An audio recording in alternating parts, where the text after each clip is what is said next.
واجيو معايا نوجدوا بانكيك حرشه اللي كيجيو رائعين للفطور او للمريندا، كيجيو كيحمقوا كما كتشوفوا من الداخل وبطبيعه الحال بابسط المكونات. فبقاو معايا في المقادير.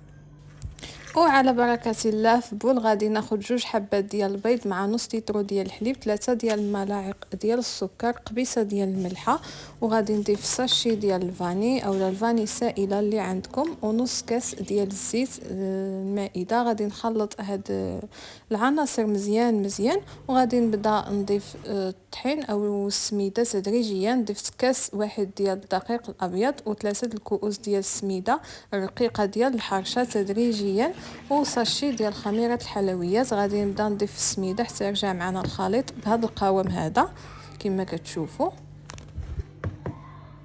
ومباشره غادي ناخذ مقيله اللي ما كتلصقش، غادي نعملو يطيبوا بهذا الشكل هذا، الشكل ديال البانكيك العادي.